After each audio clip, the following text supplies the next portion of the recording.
ये कहानी सीलमपुर गांव में रहने वाली छोटी सी लड़की मीरा की है। मीरा की माँ का नाम झुमकी और पिता का नाम बसंत था।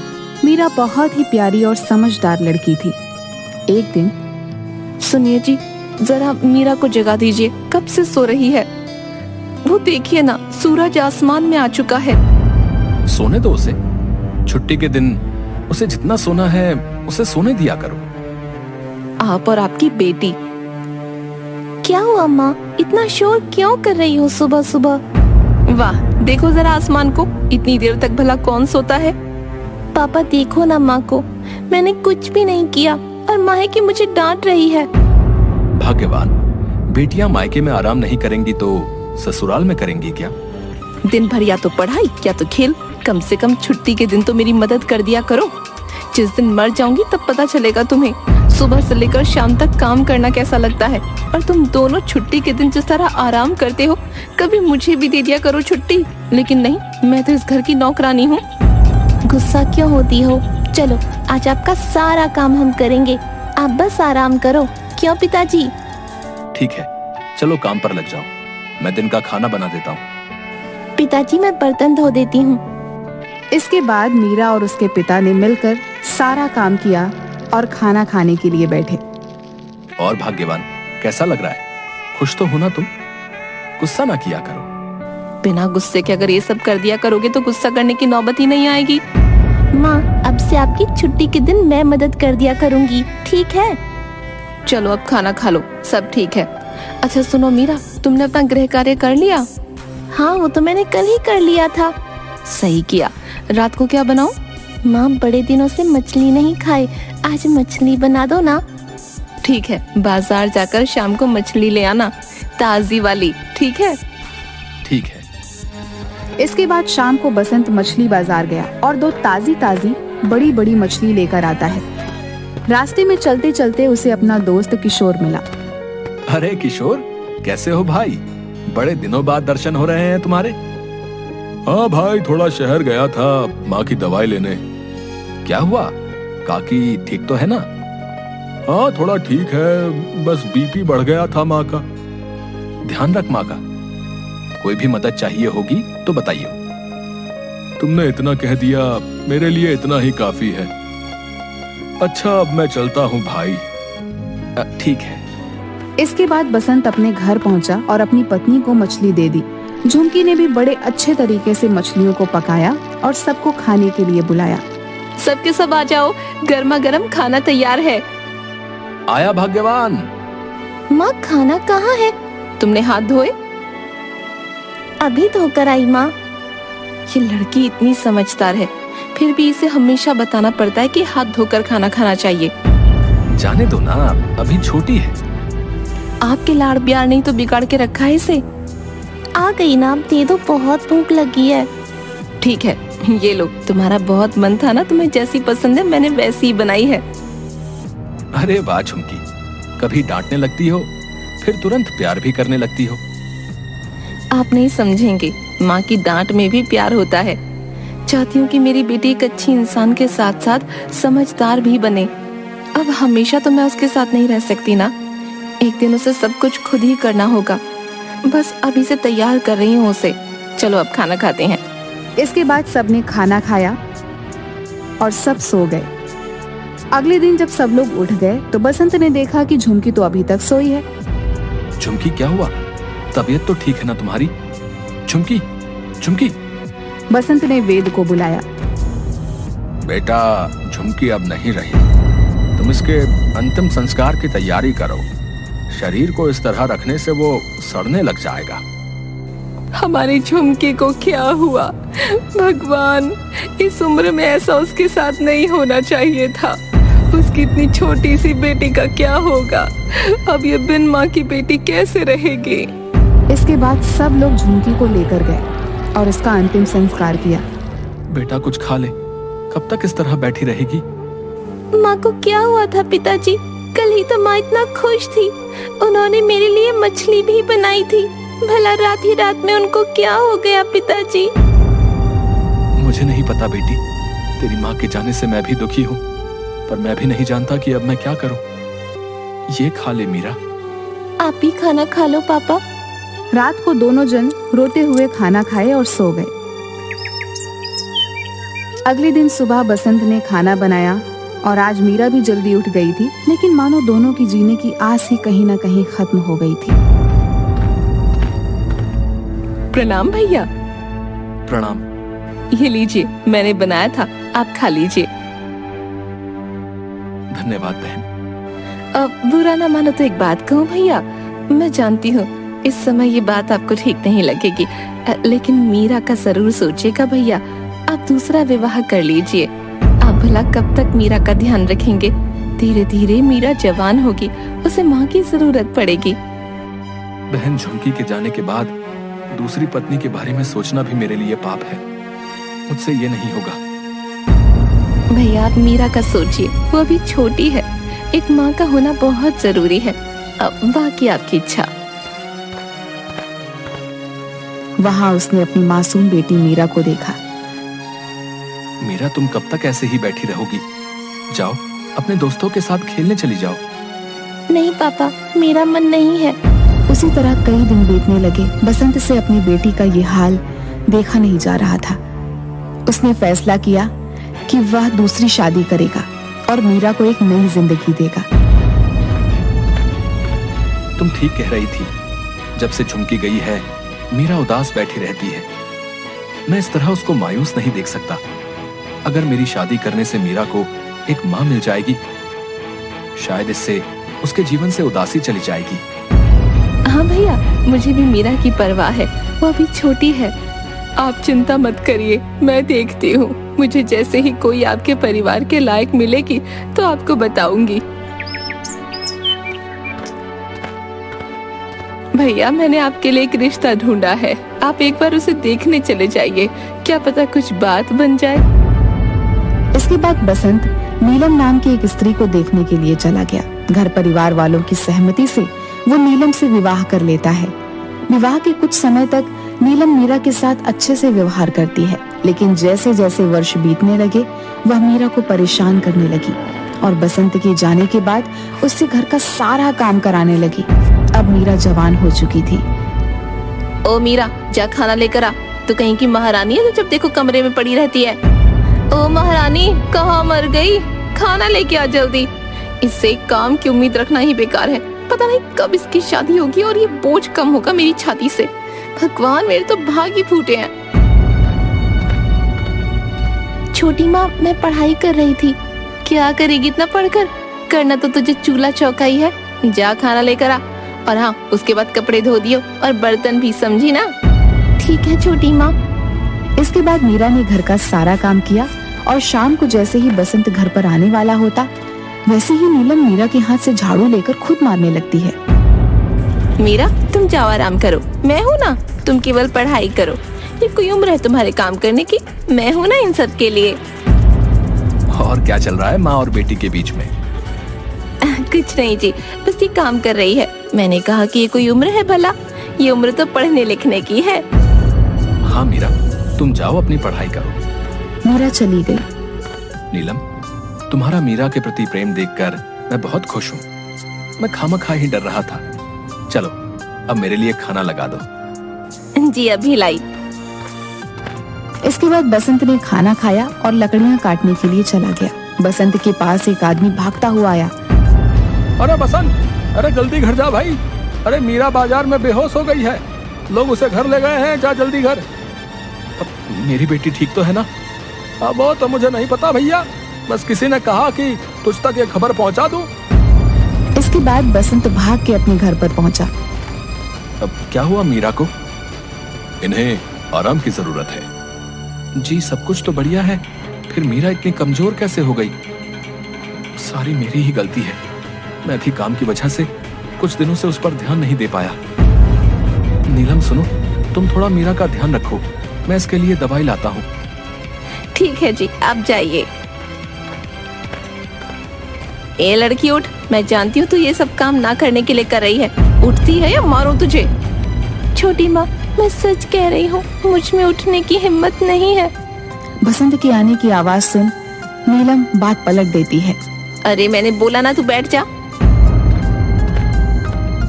अरे मीरा, तू बैठ जा मेरी बच्ची, तेरी तबीयत वैसे ही खराब है। ये ले, ये जूस पी ले, थोड़ा बेहतर महसूस करोगी। चुपचाप पियो इसे और लेट जाओ। आज तुम कुछ काम नहीं करोगी, समझी? आप बैठिए, मैं कुछ लेकर आती हूँ आपके लिए। ठीक है, लाओ। इसके बाद बसंत मीरा का बहुत ध्यान रखने लगता है। कुछ दिनों में मीरा ठीक हो जाती है। एक दिन उनके घर में रोहित नाम का एक लड़का आता है। प्रणाम चाचा। प्रणाम रोहित बेटा। अब चाचा जी, वो मीरा कैसी है? अभी थोड़ा बहुत ठीक है। डॉक्टर ने 1 माह तक घर में रहने को बोला है। कह रहे थे खून की कमी हो गई। कोई बात नहीं चाचा जी, पहले तो शरीर है, बाद में सब कुछ। वो चाचा जी, आपसे एक बात कहनी थी मुझे। क्या बात है बेटा? वो चाचा जी, मुझे मीरा पसंद है। अगर आपको एतराज ना हो तो मैं अपने घर वालों को रिश्ते की बात करने के लिए बोलना चाहता हूँ। अब मैं तुम्हारे पिताजी को जानता हूँ बेटा, वो एक अच्छे इंसान है। मुझे अच्छा लगा कि तुम मेरे सामने अपनी बात लेकर आए। चाचा जी, आप एक बार मीरा से भी पूछ लीजिएगा कि वो ये शादी करना चाहती है या नहीं, क्योंकि मैं उस पर जबरदस्ती ये रिश्ता नहीं थोपना चाहता। इसके बाद रोहित वहाँ से चला गया। रात को बसंत ने मीरा से रोहित के बारे में बात की। बेटा, तुम्हें रोहित कैसा लगता है? क्यों पिताजी, आप ये सब क्यों पूछ रहे हो? आज रोहित घर आया था रिश्ते की बात लेकर। देखो बेटा, मुझे रोहित पसंद आया, लेकिन अगर तुझे रोहित पसंद नहीं है तो कोई बात नहीं। हम तेरे साथ कोई जबरदस्ती नहीं करेंगे। ये फैसला सिर्फ तेरा ही होगा कि तुझे किससे शादी करनी है। पिताजी, रोहित एक अच्छा लड़का है। अगर आपका मन है कि मैं उससे शादी करूं, तो मैं आपके फैसले का सम्मान करती हूँ। बेटी, तू एक आदर्श बेटी है। आज अगर तेरी माँ जिंदा होती तो तुझे देख बहुत खुश होती। पिताजी, माँ की बहुत याद आती है। काश वो कभी हमें छोड़कर जाती ही नहीं। ऐसी बात क्यों कर रही है? क्या मैं तेरी माँ नहीं हूँ? अब तू सो जा। अगले दिन रोहित के परिवार वाले रिश्ता लेकर बसंत के घर पर आ जाते हैं, लेकिन रोहित की माँ जैसे ही बसंत को देखती है, वैसे ही उनके चेहरे के थोड़े एक्सप्रेशन चेंज हो जाते हैं और अपने पति के कानों में कुछ कहती है। इसके बाद रोहित के पिताजी कहते हैं, जी प्रणाम। प्रणाम, आइए अंदर बैठिए। वो अचानक मुझे थोड़ा काम याद आ गया, जल्दी जाना होगा वरना नुकसान हो जाएगा कारोबार में। हम किसी और दिन आते हैं, जो भी होगा मैं आपको बता दूंगा। चलो बेटा, हम आते हैं किसी और दिन। मगर पापा। बेटा समझ, काम जरूरी है, वरना मैं ऐसे थोड़े ना जाने को कहता। इसके बाद वो सब वहाँ से चले जाते हैं। इसके कुछ दिनों बाद रोहित मीरा के घर पर आता है। प्रणाम चाचा जी। प्रणाम बेटा। चाचा जी, मुझे माफ कर दीजिए उस दिन यूँ जाने के लिए। असल में बात ऐसी है कि मेरी माँ ये रिश्ता नहीं करना चाहती, क्योंकि उन्हें लगता है कि कहीं उसकी मेरी जिंदगी में आते ही मेरे साथ कुछ हो ना जाए। इसलिए माँ ने इस रिश्ते के लिए मना कर दिया है। मुझे माफ कर दीजिए, मेरी वजह से आपको ये दुख सहना पड़ा। इसके बाद रोहित वहाँ से चला गया। ये सब मीरा ने सुन लिया। शाम के वक्त नदी किनारे चली गई। नदी को देखते देखते वो नदी के अंदर जाने लगी और जब तक पानी उसके सर के ऊपर नहीं गया तब तक वो चलती रही। थोड़ी देर बाद वो पानी में समा गई। थोड़ी देर बाद पानी से एक आत्मा उसे सुरक्षित पानी से बाहर निकाल देती है, उसे एक जगह पर लिटा देती है। थोड़ी देर बाद मीरा की आंखें खुलती हैं। उठो मीरा। माँ तुम? हाँ बेटा, मैं। कहाँ चली गई थी आप? आपको कभी मेरी याद नहीं आई? क्यों छोड़ गई आप? हमें पता है, मैं और पिताजी आपको कितना याद करते हैं। वो माँ बिल्कुल अच्छी नहीं है, जब देखो मौका ढूंढती है ताकि मुझ पर अपना गुस्सा निकाल सके। माँ, मैं बहुत थक गई हूँ, मुझसे अब और नहीं सहा जाता। आज से तेरे सारे दुखों का अंत हो जाएगा। अगले दिन जब वह घर का काम कर रही थी, तभी उसकी सौतेली माँ नीलम ने, सारा दिन एक ही काम करने में लगाएगी या बाकी काम भी करेगी? चल इधर आ। मेरी बेटी से काम कराएगी? रुक, तुझे अभी बताती हूँ। इसके बाद नीलम रसोई घर में जाती है। तभी सारे बर्तन हवा में उड़ने लगते हैं और इधर से उधर गिरने लगते हैं। तभी वो डर के मारे पीछे पीछे जाने लगती है। तभी वो अचानक किसी से टकरा जाती है और पीछे मुड़कर देखती है तो वहाँ पर मीरा खड़ी होती है। ऐसे क्या खड़ी है? पागल सी ने डरा दिया मुझे। ये सब पक्का तूने किया है। रुक जा, तुझे बताती हूँ अभी। वो सामने रखा एक डंडा उठाती है और जैसे ही मारने वाली होती है तभी मीरा वो डंडा पकड़ लेती है और उल्टा उससे ही मारने लगती है और थोड़ी देर बाद वहाँ से चली जाती है। अरे मार डाला, न जाने कौन सा भूत चढ़ गया महारानी पे। मार डाला, इसको तो मैं बताऊंगी। रुक तू। इसके कुछ दिनों बाद मीरा जब थक हार कर जंगल से वापस घर आती है तभी उसकी सौतेली माँ नीलम उसको देख लेती है और रसोई घर में बचा कुचा सारा खाना छुपाकर उसके लिए कुत्ते को दिया हुआ खाना वहां से उठाकर रसोई घर में रख देती है और छुप जाती है। इसके बाद मीरा खाना खाने के लिए जैसे ही बैठती है मीरा को गुस्सा आने लगता है और वो तभी अपना हाथ उठाती है और उसकी सौतेली माँ नीलम हवा में उड़ते हुए उसके सामने आ जाती है। तू ऐसे नहीं सुधरेगी ना। कुत्ते का खाना खाना चाहती है ना इसको। रुक, तुझे अभी बताती हूँ। इसके बाद वो उसे ठूस ठूस कर सारा खाना खिला देती है। इसके बाद मीरा वहाँ से चली जाती है। मैं समझ गई हूँ, इसके शरीर में कोई भूत घुस गया है। इसके बाद मीरा की सौतेली माँ नीलम एक तांत्रिक को बुला कर लाती है। अतुरा बतुरा, भूतों का राजा ये तांत्रिक छतुरा, कहाँ है वो भूतनी?